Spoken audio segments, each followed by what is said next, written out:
What happens when an oil cartel announces a production increase at the same time that up to 15% of global supply has been disrupted, and the world's most critical shipping route remains restricted?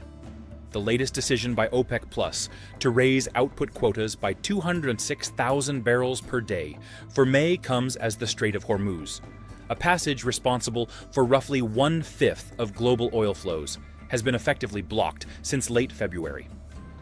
This situation raises a central question about whether such policy moves can stabilize markets, or whether they primarily signal intent without immediate impact.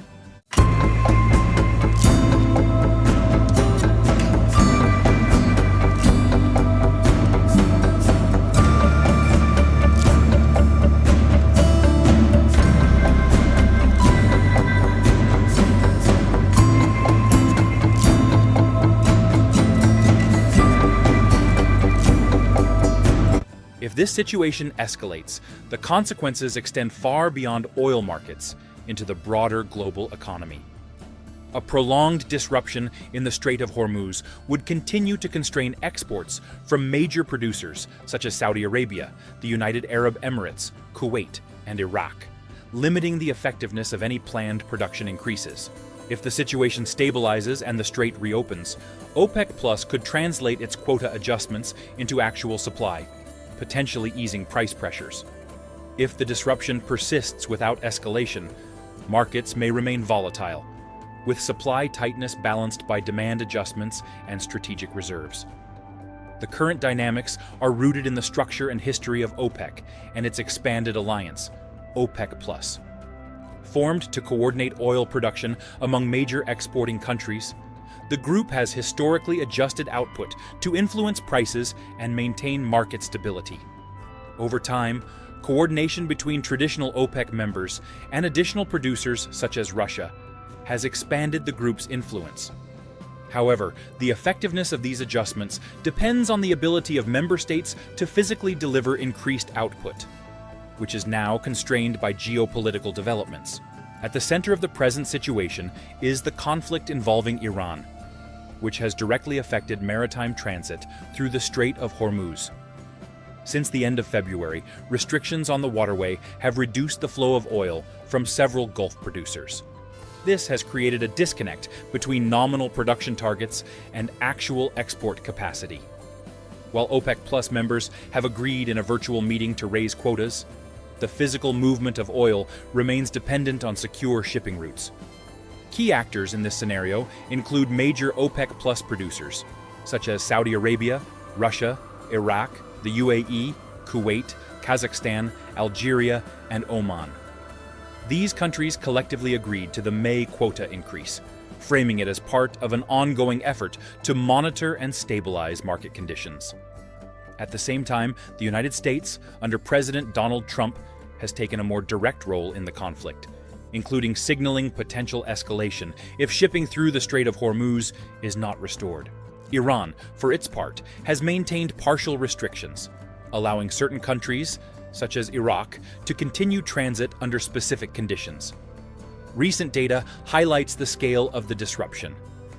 Estimates suggest that between 12 and 15 million barrels per day of supply have been affected, representing up to 15% of global output. In contrast, the agreed increase of 206,000 barrels per day represents less than 2% of the disrupted volume. This disparity indicates that the quota adjustment is not intended to fully offset the supply loss in the short term.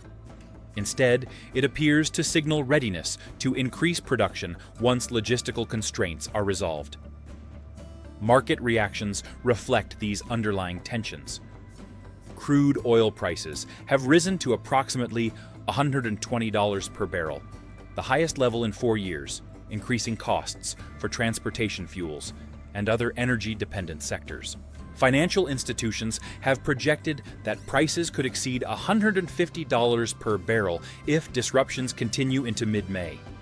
These projections are based on the assumption that supply constraints will persist while demand remains relatively stable, creating upward pressure on prices.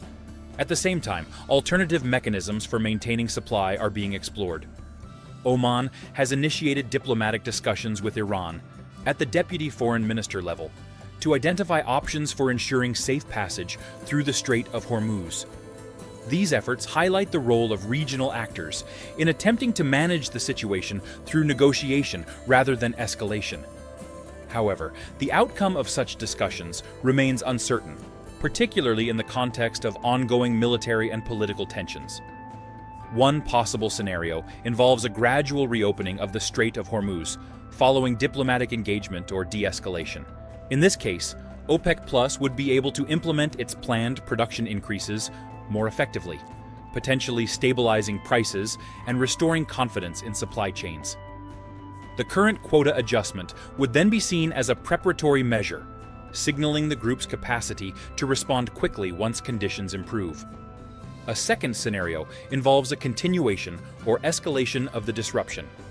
If restrictions on the strait persist or intensify, the gap between planned production and actual exports would remain, limiting the impact of OPEC Plus policies.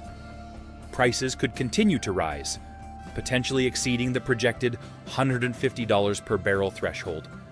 This would have broader economic implications, including increased costs for transportation, manufacturing, and energy-intensive industries. The geopolitical consequences of these scenarios are significant. For oil-producing countries, the ability to export is as critical as the ability to produce. Disruptions in shipping routes undermine the effectiveness of coordinated production strategies and shift the focus towards securing transit infrastructure. For consuming countries, sustained high prices can affect economic growth, inflation, and energy security, prompting policy responses such as the release of strategic reserves or efforts to diversify supply sources. At a systemic level, the situation illustrates the interconnected nature of production, transportation, and geopolitical stability in global energy markets. Even relatively small adjustments in production quotas can have limited impact when larger structural constraints are in place. Conversely, the resolution of logistical bottlenecks can quickly restore balance, highlighting the importance of maritime security in maintaining market stability. What emerges is a scenario where policy signals and physical realities are temporarily misaligned. OPEC Plus has indicated its willingness to adjust supply, but the effectiveness of these adjustments depends on factors beyond the group's direct control. This creates a situation in which market expectations are influenced as much by geopolitical developments as by formal production decisions. As the situation evolves, key variables to monitor include the status of shipping through the Strait of Hormuz, the outcome of diplomatic efforts involving regional actors, and the response of major powers to ongoing disruptions. The interaction between these factors will determine whether current conditions represent a short-term imbalance or a more prolonged period of instability.